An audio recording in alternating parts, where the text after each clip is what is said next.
Fa isan'ny mankalaza ny fa-12 taona nisy teto Madagasikara kosa ny fandaharan'asa globe eo anivon'ny ministera ny fanabeazam-pirenena.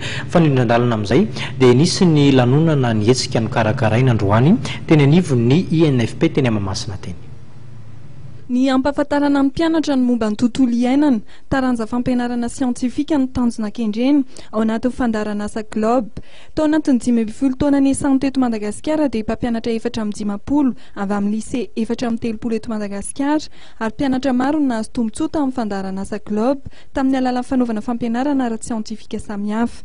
Ary amin'izao fotoana izao dia efa mahatratra 2,5 alina ny antotanisa ara-tontolo iainana izay voango ny mpianatra. Anisan'ny vina ho tantenahana araka nambaran'ny tompon'andraikitra ny anitarana fandaharan'asa manomboka eny amin'ny ambaratonga voalohany sy faharoa.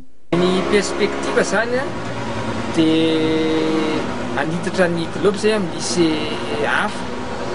lycée hafa ka tsy hoajanona ety amin'ny lycée any le izy fa tsina koa ny CEG sy ny EPP satria ny resaka fanabeazana dia mitohatra any hatrany zany ka raha mbola kely le izy dia fomaninao lasa scientifique no lasa chercheur dia tena tsy diso lalana izy raha ohatra efa lehibe fa raha ohatra hiandry amin'ny université vao orientena zany le mpianatra dia lasa diso safidy izy ohatra ny atotoany fotsiny le izy dia izay zany ny perspektiva anay ametraka an'le globe ty amin'ny niveau ambany zany hatrany amin'ny ambaratonga ambony.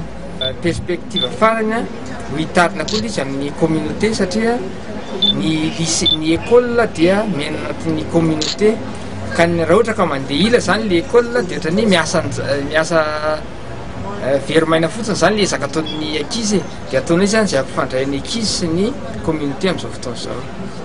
Tafiditra hatrany amin'ny fanatsarana fampianarana indrindra ny taranja siantifika eto Madagasikara dia nisy nanomboka androany ny atrikasa izay notanterahana tetsy amin'ny INFP Mahamasina.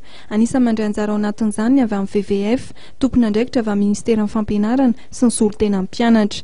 Ny fampianarana sy ny fampandrosoana maharitra eto Madagasikara ary ny tanora sy ny fampandrosoana maharitra, ireo no lohahevitra dinihana mandritra ny atrikasa tafiditra amin'ny fankalazana fa 15 taona ny fandaharan'asa globe izay irahana amin'ny gouvernement américain.